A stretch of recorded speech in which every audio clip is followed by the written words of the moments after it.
All right, I'm going to throw it over to Sid. Mel, you're brilliant. Well, Happy New Year, everybody. It's really lovely to see you all. I hope it's a good one. That's pretty much all I've got to say. It's got to be better than the last one. There was a really funny movie we watched yesterday. I don't remember the name of it. It was on Netflix, and 2020 was in the title, and it's a comedy. It's a spoof. And if anybody, it was very funny.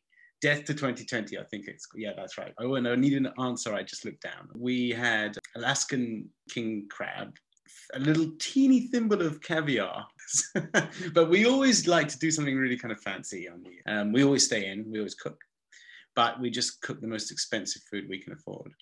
And so the caviar was that, the crab was just delicious. I never had it before. So I know we've got a couple of birthdays today. Let's get cracking. Okay, we are going to go to Patrick first. Yeah. Patrick. How you doing? Very well indeed. How's your son? Great. They're both great. They're actually going to be coming back from their mums in a few hours. So I was able to sleep in after a little bit of staying up late last night. Yeah, we were up till 3:30, I think. We sang karaoke to the TV. This is what we do. It's really sad. It's very sad. But tremendously entertaining. No, that's amazing. And I went through a succession of different group Zoom calls from literally all over the world with different people who I've known. And we all just planned to do different virtual get-togethers. And we probably some of the people haven't seen each other in 10 years. So it was actually really lovely and heartwarming.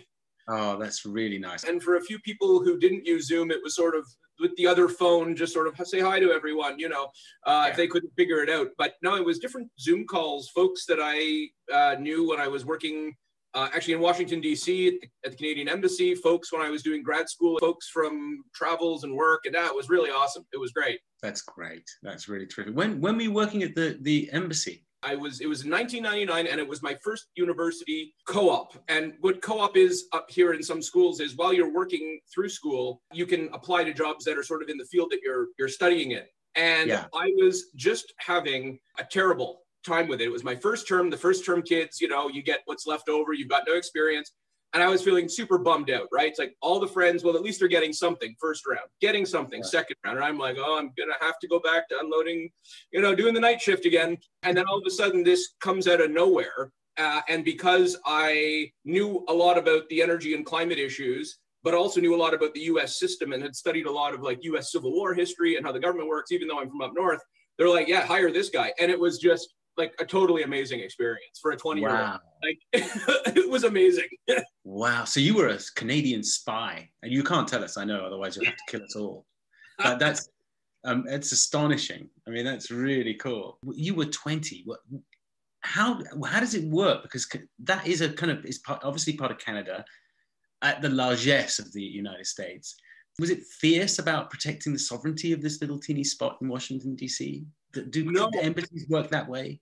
Right. No, not really. And we actually have a bit, and I would encourage anyone visiting Washington to just check out the building. It's actually quite close to the Capitol.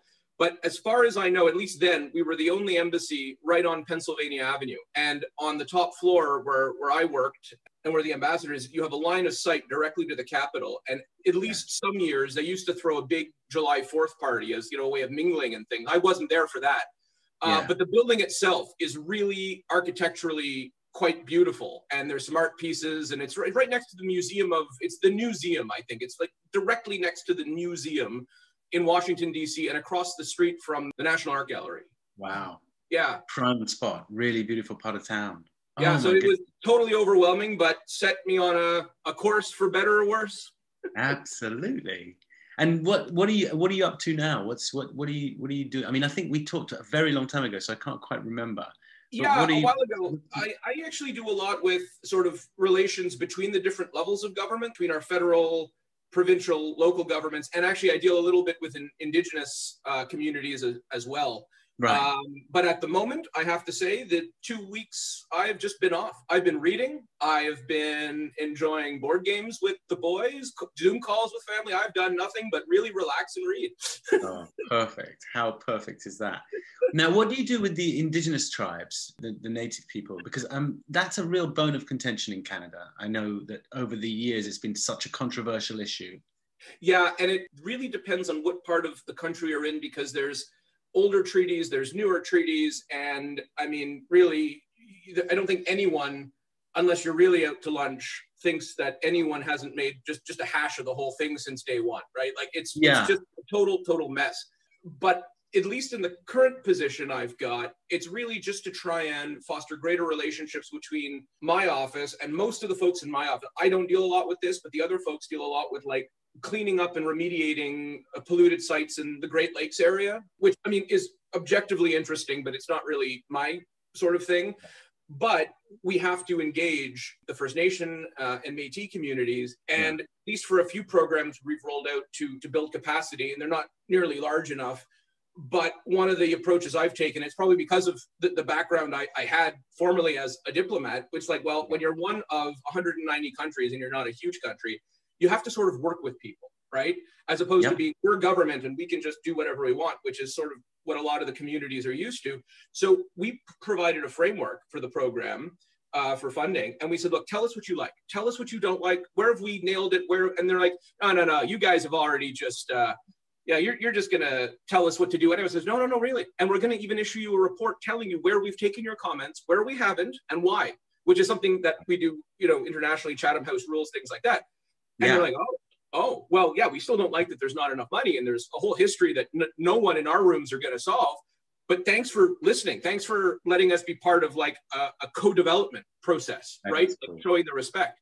And I was telling colleagues, but more so for indigenous groups, but really, should we not just be doing this with all citizens? Really? Absolutely. I mean, tell me if I've got this wrong. Is it true that obviously the Canadian government has been struggling over the last couple of decades to come up with reparative measures for the indigenous people in Canada? So for one of a better way of putting it, giving them money for the hundreds of years of hardship. I would say that's certainly an aspect of it. And, dealing with, any diverse community, it's sort of like the people who think Africa is a country. Well, of course it's not. That's really silly. There's huge diversity.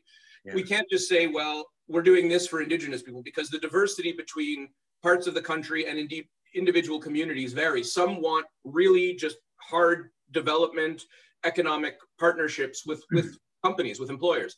Others want more of the reparative approach. Others are so remote that dealing with them is just a whole different set of unique circumstances just by virtue of isolated geography, and while they still retain rights to decision-making in the land. So some would go that way, but I was acting director for the regional office of our Indigenous services. And I won't go into talking about how that office worked or didn't work. We'll leave that aside.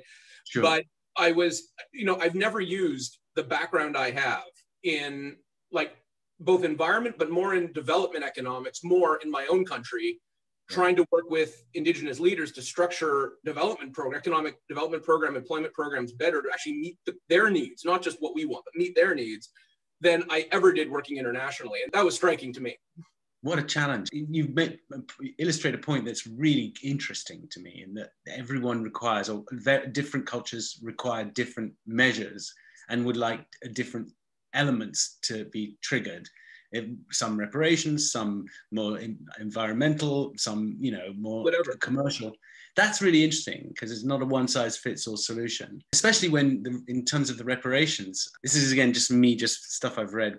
I'm told that in order to qualify, you needed to have written proof that you were from X group, dating back, to the 18th century. The whole idea of the Indian Act, and this is, it's been recognized by all political parties. This was a piece of legislation written in the 19th century, really set up for that cultural genocide, right? Yeah. And that's the term we're using as we're trying to get past this. Yeah. And it forced all those groups that were really just either sovereign nations or collections of common language speakers and cultural practitioners onto postage stamps of land, and really just horribly abuse them and the issue you're talking about is what we call blood quantum. So what percentage of you is X, which is, this happened all over the world with many. It happened in Australia, it happened everywhere. But luckily not many people who have any real standing or respect talk in those terms anymore, thank goodness. At this point, we're all just trying to fumble to get to a point where we can work together better. I think And it's, as a country, I admire Canada. I think it does an incredibly good job at trying to get its act together, given the diversity of population, not just the indigenous people, but also the fact that, you know, French and English, this is massive cultural clash right there. And what they've been, and the living constitution, and the fact that judges choose their judges, not politicians. yeah. This is really smart.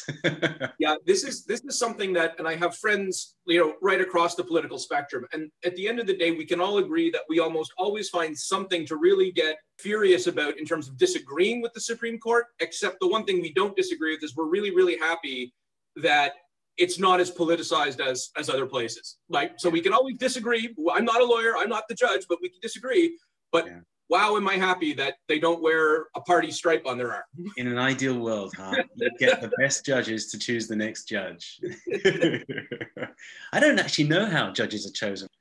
Does someone nominate you? Do you vote? I don't think you get voted. I think something must happen, but I'm not quite sure what it is. Is there anything you'd like to talk about before I move on? Because I've been just sort of prattling on. No, great chatting as always. Taken up too much time, and happy to get to other folks. And thank you very much for the birthday wishes and all that. Happy birthday. Absolutely. Oh, no one wished you happy birthday. I nearly forgot. Can people come up? Happy birthday, Patrick! Happy birthday!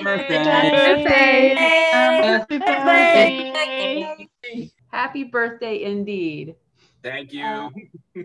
Okay, we're going to go talk to Mallory next. Hello. Hello, Mallory. Happy New Year. Happy New Year. Oh, you got to say it like that. Where are you? In Minnesota. Yeah, it's all pretty busy there. Yeah, there's a lot going on here. I'm working from home, so I don't see a lot of it anymore. Right. It was really hectic for the last couple of months. It was. How did you find us? Have you been here for months and we never talked? Well, I think we talked one time, but just briefly, like at the very end of a session once. I found this partially because Facebook reads our minds and feeds us ads from our thoughts. And so it fed me, it was a voter registration event, and you actually weren't even a part of it, but it was a Star Trek kind of voter registration event that was hosted by Pete Buttigieg. And so that popped up on my Facebook, and I just kind of followed random links from there. And Pete Buttigieg? Yes. Hosted a Star Trek voter registration event? Pete Buttigieg is a huge Star Trek fan. Kudos to him. Mm-hmm. Yeah, he's done a few different things, actually. He went on one of the late night TV shows with Patrick Stewart, and they actually did like a Jeopardy game to see who like knew the most Star Trek trivia. I don't remember who won, but I was very like he knew as much as Patrick Stewart did about the next generation. Oh my goodness, who'd have thunk? That's really nice to find out. Yes, so that was how I started kind of getting back into Star Trek. My dad was a huge Star Trek fan, and he passed away on Labor Day of this year. And so I kind of went back and started rewatching everything at that time, because that was kind of our thing that we did when I would go visit him, is we would stay up late and watch Star Trek. So that's kind of how I reconnected with my, I guess. Of course you guys were close, but I mean, how are you? How are you dealing with that? Because this is a pretty terrible time to start losing. Really? Yeah, no, I'm doing fine. He was sick for quite a long time. He was living in a group home. He had what's called Korsakoff syndrome, which is kind of rare. It's similar to Alzheimer's. So, and he had that for quite a long time, and kind of similar to Alzheimer's, it's degenerative. So that is, so he passed away from that in September. So we hadn't been very close in the years leading up to that, just because of the disease, and it makes it difficult. It certainly does. But yeah. No, I didn't want to make it be a bummer. I was just concerned about you. But it's more my stepfather, whom I adored. I kind of looked after him for the last 10 years of his life. It gets really hard to juggle when you're close to someone, because you can say what you want to say and they can ignore you, which they don't do to doctors or certain. So he ended up not wanting to go to the doctor, really refusing. So we wouldn't know what he was ill of by the end. We had no idea that when he passed away, he had cancer, for example. because he just wasn't diagnosed. He wouldn't go because he could say no to us when we said, that's enough. Or it's tough. I understand that. I completely understand how tough that is. In a way, though, I think, anyone who's had a relative that has like a memory disorder, though, you're in kind of this weird limbo, sometimes for years when they're in care and they don't really know what's going on. It's kind of like you've lost them, but you can't really grieve them because they're not actually physically gone. And so I think when he actually passed away, I finally got to the point where I could actually start grieving. We weren't in that weird limbo anymore where he was there but not really. And so it's actually been helped the healing process, I guess you could say. Yeah. I mean, that's really an abstract human being, isn't it? When they've the quality of their life is not particularly good or bad. You don't judge on that, but it just excludes you from from any level that you've ever really been you're used to as a daughter or a son or a sibling. That is an abstraction of the relationship, and that is an unwelcome one. I'm sure a lot of people have relatives who loved ones who are suffering from degenerative diseases like that, especially ones that are based in the mind and the brain. Gosh. So you've had a double whammy of a year, really. What are you doing to keep your spirits high? That's a good question. I mean, it's been so weird working from home, and we had just moved to a new community in March, literally the week that the state of Minnesota shut down, we moved. And so we really haven't even gotten to know our neighbors, even because we really can't. I actually had a question for you. So I attended your surprise birthday party over Zoom, which was wonderful. And that's kind of when I discovered that you were really into social anthropology. And I was just kind of wondering, because I've done a little bit of social science research, kind of where your interest in that came from. I'll tell you exactly, because I sort of remember. I grew up in the UK as basically a brown white person through privilege and through best schools and the money could afford and the finest university. And before I went to college, I was not interested really in academia, but I really wanted to be a director. But I figured out that if I was going to do something in an academic, then it should be something I could probably apply to Sudan. And geography was a natural choice because you learn about soils and you learn about all kinds of environmental science, et cetera, et cetera. And social anthropology was the other thing that kind of fit together with that particular element, so that I had a fairly rounded thing that I could go into Sudan if I needed to, if I wanted to, and be hopefully useful on some level on the ground. So I did anthropology for that reason. It was just to round out, as a dual honors course, to round out what I thought I would be learning as a geographer. I remember 18, we all arrived in class, and not that it's important, but it's just for the picture. The woman had sort of huge wooden beads on, and it was all really hippie. And then as soon as we sat down, everyone lit a cigarette because you could. So there were 40 kids in this room all smoking at the same time because we were in class and we can smoke. And there's ashtrays all along all the things. It was really, by today's standards, it's like, oh. But I felt it was all confused and muddled, what I was learning. And I didn't get excited or inspired by it, even though the teachers were really wonderful. And I frankly found geography just too hard. This is really difficult. That's how I got involved in the whole social anthropology. My interest in anthropology arose. Really just the possibility that I might end up going back to my country and being of some value, use. Yeah, that's cool. My dissertation topic was critical consciousness development, which I guess kind of dabbles a little bit in social anthropology, depending on how you look at it. But it's taking a look at how our assumptions and our biases and our worldviews influence how we perceive difference and power dynamics in society, and kind of how we interpret each other in our experiences. I'm struggling with it all the time. And this is what the lovely thing about having this group who meet from very different backgrounds is, because I'm constantly confounded. I'm constantly butting up against my prejudice and trying to figure out how to get past it, and then doing it again.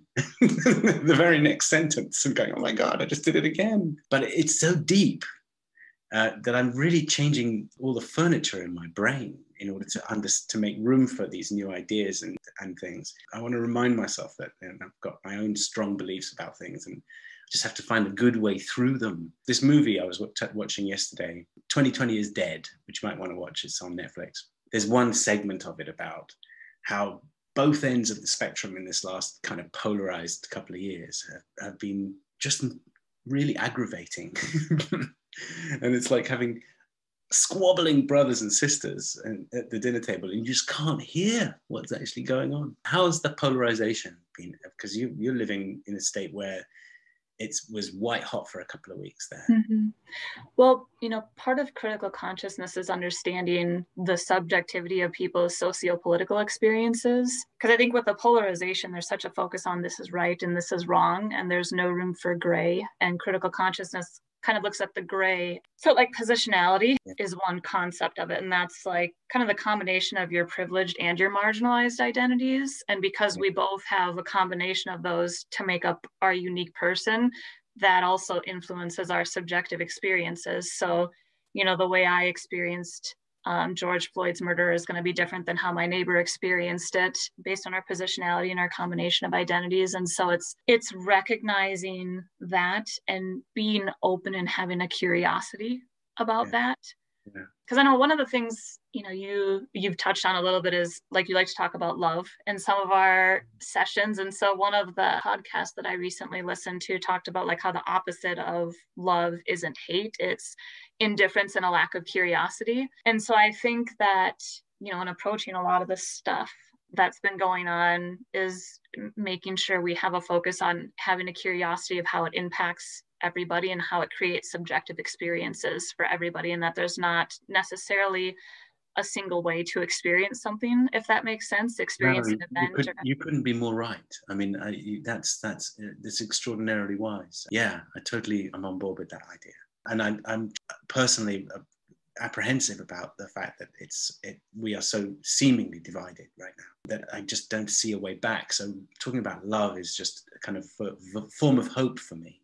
Yeah, I'm a social work professor, so I applied a lot of it to social work education of my critical consciousness research. But one of the main findings was the importance of vulnerability, was the clear, strongest finding that if you're, in order to build critical consciousness, it's important to be around people and have mentors that are willing to be vulnerable and to talk about, like what you said, like when you mess up, those awkward moments where you keep putting your foot in your mouth, not that it's good that those things happen, but how important those can be to the process, and just embracing those and saying, I screwed up and now I understand why, and this is how it's going to help me move forward. And the importance of, like I said, having mentors that aren't going to intimidate you by saying, this is how you should be, this is what you should understand this, and as a privileged person you have this responsibility. But it's more about learning from how you stumble through life and stumble through your relationships, and how important that stumbling can be and how you recover from it. Yeah, absolutely. I mean, to be okay with it, and to be okay with changing your mind, because all of this starts with being the fundamental that we're brought up in a society that really discourages the changing of minds. It's seen as a personal humiliation. Mm-hmm. And that I was wrong all this time, which links back to what you were saying 2 sentences ago. There is kind of no wrong and no right. I think it was Rumi, might have falsely misappropriated this, but I think it was Rumi who said, there is a place beyond the fields of wrong and of right, and I will meet you there. Mm-hmm. And that's, 300-year-old philosophy. So, and I find that when I watch the news, which is just so aggravating, it's because there seems to be an implacable inability to change a mind. Mm-hmm. No one ever goes, wait a minute, you know what, you're right. Yeah. And you asked me earlier about like a book that I recently read. I actually listened to it on audio, but it's called Catch 67. And it's about the Israeli-Palestinian conflict. And it talked a lot about how, the polarization between groups in the Middle East is preventing, a solution. And it really goes into a lot of detail about different options. But it was really ironic because as I'm reading the introduction, if you didn't know you were reading a book about Israel and Palestine, you would think that it was being written for the United States and our current situation because of, how it talks about polarization and somebody not being open to ideas and tribalism. So that was a really fascinating book for any avid readers out there. Catch 67. I'm writing that down. Yeah, it was very excellent. But yeah, and I think too, there's a an old Hindu proverb or saying, I guess, that says something to the effect of, you are a part of me that I don't know yet. And it's really referencing like the interconnectivity of all of us, and, you know, the importance of understanding that, you know, especially in this polarized world, you know, we're all a part of each other and we're all connected. And if we think of it that way, that you are a part of me that I just don't know yet, and your ideas and your experiences impact me and should have value to me. I think it kind of can change the way that we think about things and help us be a little bit less polarized. Yet again, I agree. I mean, the universality of things is difficult. I mean, why I love talking to sort of astronomers is because, and mathematicians, is because I see the interconnectivity of all these things. And, you know, artists and scientists, I've said it before, are searching for the same thing. It's just different ways of searching for the truth. So, as we see it, something that we can all universally go, I believe that. I believe that to be true. Whether it's a performance, a piece of dance, some music, or a wonderful, you know, theorem, they are essentially the same thing. In that they're just something that we can all communally go, we agree on this. And it worried me that, you know, we had COVID, and we're now getting close to 350,000 people who we've lost, and we still haven't found a way to be unified in how to deal with it. That's that's really weird. That's just like, I think what you're doing is fascinating. Gosh, I had no idea. Thank you very much for sharing that. And have you written stuff that you think might be helpful for people to have a look at? I've had one article published, but it's very specific to social work education. I have a second article that's currently in press and is supposed to be published very soon in the Journal of Excellence in College Teaching. And that article is, you know, going back to the vulnerability piece, it was a portion that I wrote. It's basically a scholarly personal narrative where I apply the concept of critical consciousness to myself and my own journey, you know, both as a child growing up, and then eventually as a social worker, and eventually as a professor. And I didn't even know if I wanted to submit it for publication, but I was really pushed to by my dissertation advisor. And then when it got accepted for publication, I was like, I don't know if this is something that I want out there, because it's very vulnerable. And I talk about things that I'm not proud of, but I think, you know, it falling in line with it's important to be vulnerable. I'm kind of excited about it. But anyway, I guess long story short, it's going to be published soon in the Journal of Excellence in College Teaching. And it's really talks about my journey, but also talks about how others can kind of apply this concept of critical consciousness to their own journey and how they can grow from it. Sorry, my cat. We have a few cats. But yeah, and then I guess I should give a plug. I'm doing, I don't know if we're calling them TED Talks or Sid Talks, but I'm doing a talk actually next weekend on Saturday, however that works. But yeah, I'm going to be talking about critical consciousness. You know who'd be really fascinated by this, because she's also studying this element from an amateur point of view, is Nana. Have you heard her talk about this? Yeah, I've watched some of her stuff on Instagram, because she has started posting brief videos on Instagram, kind of about the brain and trauma and things like that. And so I've actually been really interested in a lot of the stuff that she's posted. Yeah, I didn't know that she was interested in kind of this realm as well. I'll talk to her and see if she can make it to your TED. Yeah, that would be wonderful. Said talk, whatever we're calling it. That's very generous of you. And as soon as that is published, will you let us know so we can find out how to get to it? Yeah, thank you. That is very kind. Thank you. Thanks, Mallory. It is Sid Talk, Special Interest Discussion, SI. Okay, so yeah, right. You got to. Okay. Yeah, you want to kind of avoid the kind of personality cultiness of this. Man, that ship has sailed. Thank you, guys. And we'll catch y'all next week. Have a good weekend. Happy New Year. And there's a party happening now, right? Happy New Year. Oh, yeah. Merry 2021. Thank you. Happy New Year, everybody. Merry 2021. New Year. Yes, there's a dance party happening if you want to stick around for that. But otherwise, don't trash the place. Yeah, don't trash the place, guys. What fun is that? Good.